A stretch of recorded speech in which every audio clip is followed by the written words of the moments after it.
Hello, and welcome to Way Back When with your hosts, Lisa and Nancy.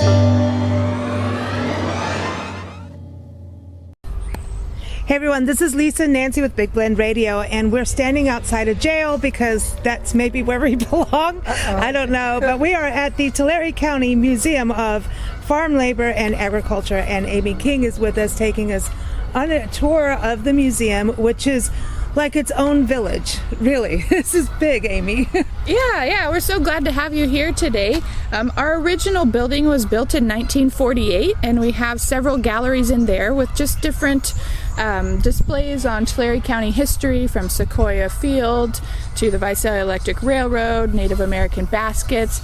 And then as you go outside into our Pioneer Village, you'll see old residences from the late 1800s and schoolhouses, a log cabin, Visalia's first jail, the geese. Yeah, the Canadian geese are everywhere with their little babies. They're watching. Yes, they're watching. They would like to be on this broadcast as well. Yeah. And then our newest building is our Farm Labor and Agriculture Museum, and that's where we highlight the different cultural groups and their contributions to agriculture in Tulare County. So that's a really great way for us to connect with the community, because it's really highlighting those family histories and their travels here to Tulare County and what they did when they get here. A lot of people went into dairy and citrus, different agricultural sectors like that. It's quite extensive, like the different cultures. I didn't realize how many, how diverse, culturally diverse. I thought, Tulare County is culturally diverse, but I didn't realize how diverse until we went into that exhibit area.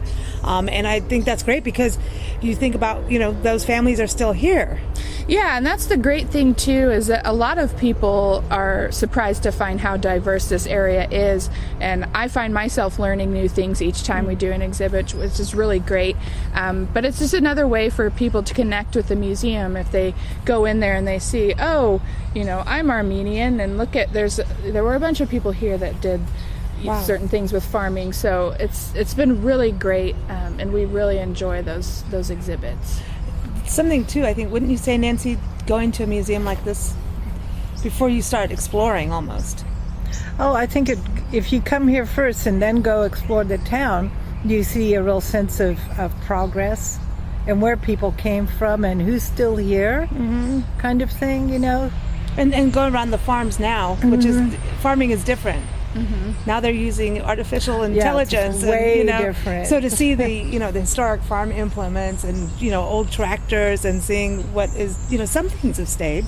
Yeah, and that's kind of one of our new projects that we're working on, is we're getting a new building where we can house many of the farm implements that we have outside, and we're working to build kind of a history of that farming, where we can start way back when and go up through current and just show how even just the machinery has changed, from being horse drawn to tractor drawn and now fully mechanical. So that's something that we're working on too, that I think people find really interesting.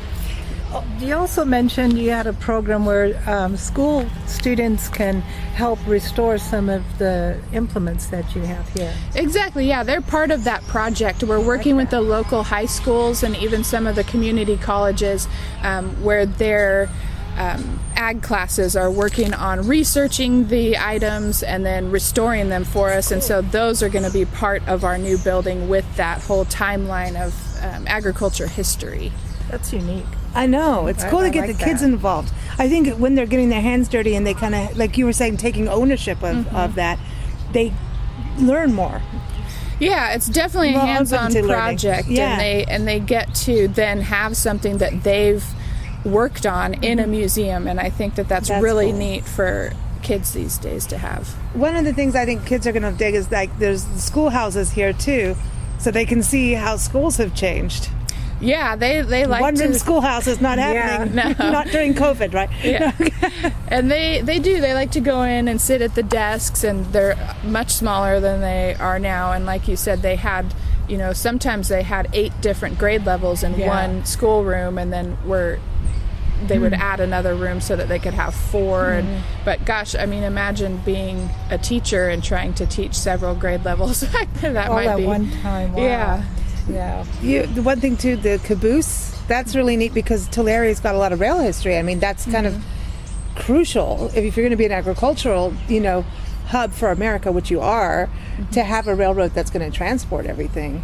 Yeah, that caboose that we have is a Southern Pacific caboose, but it was used on the Visalia Electric Railroad, and that specific railroad was passenger service, but also freight service. So, many different uses there. Okay, yeah, but you do have to get people on board, right? Yeah. Yeah, well, I bet, did it go to San Francisco? It was local. It would go to Terminus Dam and Lemon Cove, Strathmore, just around here, but you had the Santa Fe going through too. Yeah, that connected on a larger scale. Okay, okay. Now, inside the museum, one of my favorite parts is Main Street, because that's really cool, because you can see what it was like to go to the dentist, you can see what it was like to go to the doctor, and then you want to turn away, but then you start looking again. It's one of those things, you don't want to look at the accident, but you're going to look, but then you've got like an old post office too.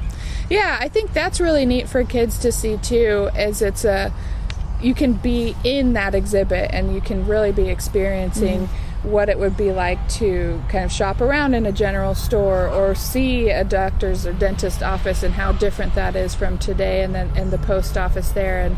And so that's something that we really are happy that we have, because a lot of people remember that from a long time ago that they wanted to go through that exhibit. So we're happy to have that open again. Nancy almost set off a fire alarm, apparently. Oh, yeah. That's like, what's this? Don't let her touch things. She's dangerous. That's like a big fire.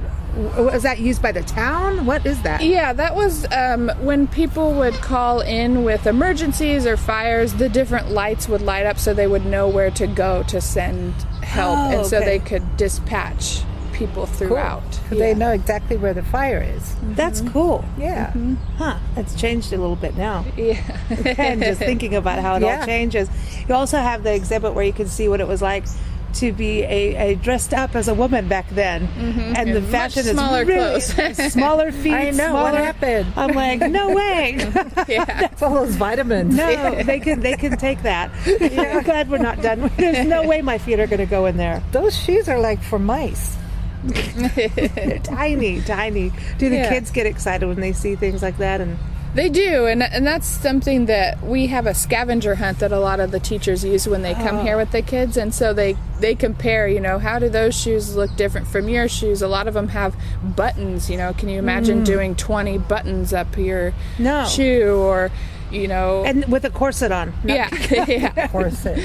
Yeah. That was cruel. But no, not doing it. But then also you've got the World War II exhibit, so I think the little boys have got to get into that. Yeah, they got some of the military gear. Yeah, they like the military display, all the uniforms. There's some different kind of weapons in there, and minefield, looking for mines, things like that. So that's something that the boys really like. Usually we have an exhibit that has, we have a pretty large gun collection and saddle collection. We're working on repairing that gallery right now. So once we have that back, that's also something that people really like to see.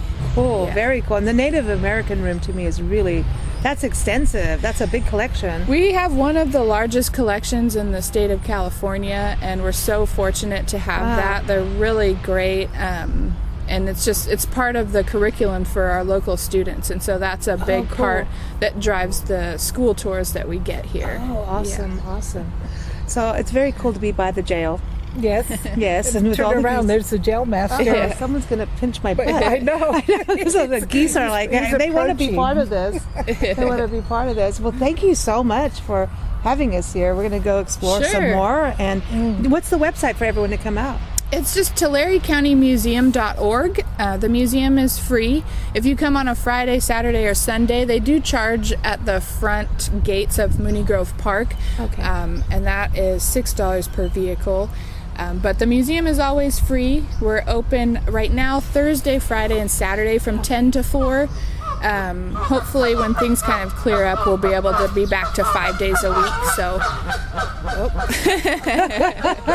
we hope you'll come visit us and the geese. Yeah, really. So Mooney Grove, so this is a free park until the weekends, But it's huge. Yeah, it's a pretty big park. The Mooney family sold it to the county in 1909 and really wanted it to be preserved. There's so many oak trees here, and so we're doing our best to keep it an oak grove and where people can come and have lunch, and they do have fishing in the pond now too. You can do fishing.